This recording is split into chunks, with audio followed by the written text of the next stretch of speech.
यहाँ पर वीडियो को हम कंटिन्यू करते हैं। यहाँ पर देखिए आप कि ये जो वोल्टेज है, इंस्टेंटेनियस वोल्टेज, यहाँ से V नॉट और ये I नॉट है।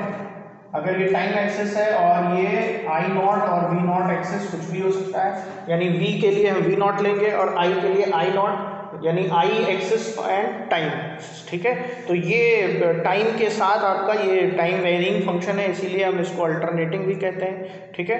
अच्छा, अब अगर यहाँ पर डायरेक्टली अगर मैं बात करूँ तो यहाँ पर क्या हो जाएगा, I naught is equal to E naught over R, या फिर E naught is equal to R into I naught, यही हो जाएगा, ठीक है। तो यहाँ पर इसकी बात कर लेते हैं।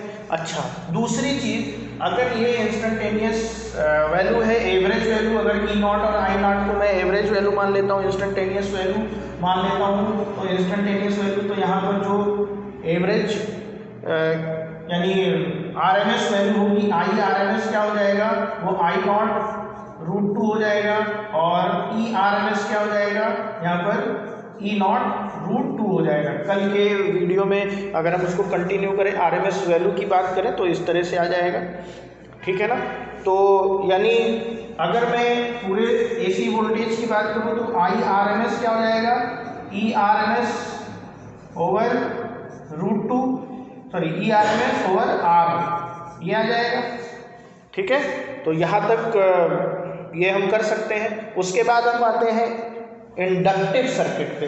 तो इंडक्टिव सर्किट की हम बात कर लेते हैं। यहाँ पर इंडक्टिव सर्किट क्या होता है उसकी बात करते हैं, ठीक है। तो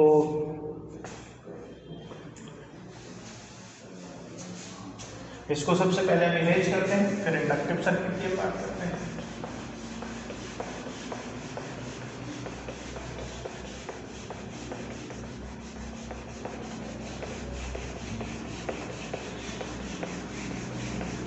इसको अभी हम बना रहने देंगे, थोड़ा सा अभी डिस्कशन करना है इस पर, ठीक है।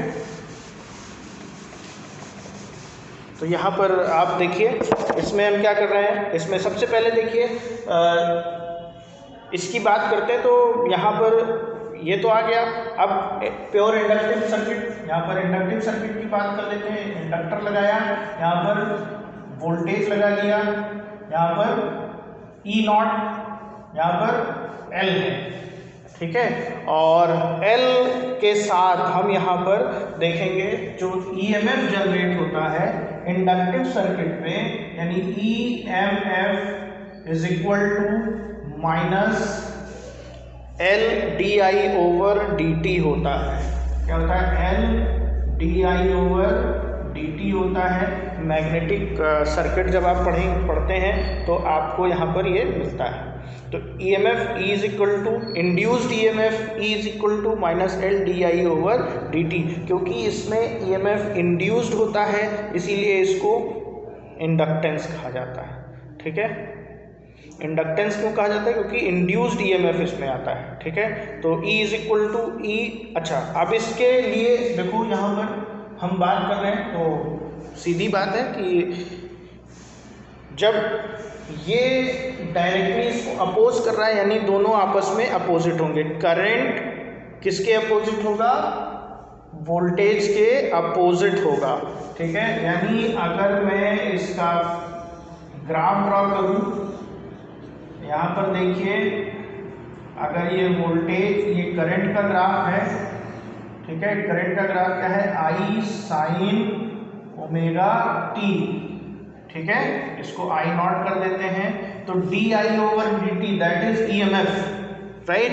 तो डिफरेंशिएशन sin ω t का डिफरेंशिएशन क्या हो जाएगा, cos ω t, और cos ω t 90 डिग्री से शुरू होता है, इस तरह से बनेगा, ठीक है। क्लियर है, समझ में आ रहा है। यानी ये क्या है, E नॉट cos ω t, ये समझ में आ रहा है। अब 90 डिग्री का लैग इसीलिए हो रहा है, देखिए DI/dt, तो यहाँ sin ω t और ये cos ω t, क्लियर है ना। यानी अपोजिशन कहाँ पर है, sin 0 की वैल्यू 0 और cos 0 की वैल्यू 1, तो sin 0 की वैल्यू 0, cos 0 की वैल्यू 1। तो यहाँ पर क्या हो रहा है, ये वेवफॉर्म, यानी ये दोनों 90 डिग्री लैग कर रहे हैं। यानी अगर मैं यहाँ पर इस चीज का फेजर डायग्राम बनाऊंगा, तो फेजर डायग्राम किस तरह से बनेगा, इस तरह से देखिए, ये बड़ा दिलचस्प है कि आप इसको कैसे बनाएंगे। तो यहाँ पर देखिए ये x डायरेक्शन है और ये y डायरेक्शन है। यहाँ पर अगर ये करंट की डायरेक्शन ये है, ठीक है, करंट की डायरेक्शन, अगर ये वोल्टेज की डायरेक्शन है V नॉट, क्योंकि ये देखिए पहले वोल्टेज है, तो अगर ये वोल्टेज E नॉट है तो करंट इसका 90 डिग्री, तो इसका 90 डिग्री बनाएंगे तो इसका 90 डिग्री ये बनेगा, ये वाला 90 डिग्री यहाँ पे जा रहा है, ठीक है ना।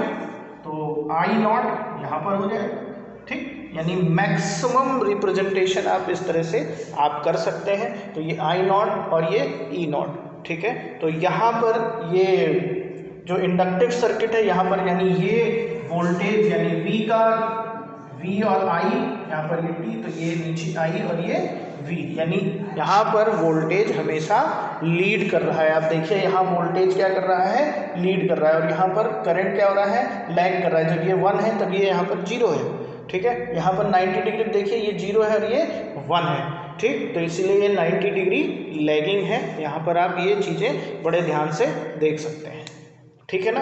अब हम प्योर कैपेसिटिव सर्किट की बात कर लेते हैं। तो प्योर कैपेसिटिव सर्किट में यहाँ पर हम कैपेसिटर बना देते हैं और इस तरह से ये C है और ये V है, ठीक है। तो अब प्योर कैपेसिटिव सर्किट को भी हम इसी तरीके से बनाएंगे, और यहाँ पर जो EMF है कैपेसिटिव वोल्टेज, ठीक है, तो यहाँ पर क्या हो जाएगा 1/C dV/dt is equal to I, ठीक है, क्लियर है ना। यानी हम यहाँ पर देखिए ये ऐसा हमने क्यों लिखा, हम जानते हैं, हम आपको जो आप जानते हैं उसको हम लिख देते हैं, ठीक है। आप यहाँ पर क्या जानते हैं, Q इज इक्वल टू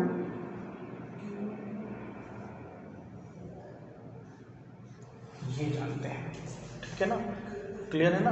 तो इस तरह से ये चीज आप जानते हैं। और चार्ज क्या होता है, dQ/dt is equal to C × V, ठीक है। इसको इंटीग्रेट अगर आप कर देंगे, ठीक है, तो सेम हमने उसको डिफरेंशियल फॉर्म में लिख दिया था, ठीक। तो कंफ्यूज होने की ज़रूरत बिल्कुल नहीं है। तो यहाँ पर इसको किया है तो इसको भी हमको क्या करना पड़ेगा, dV/dt।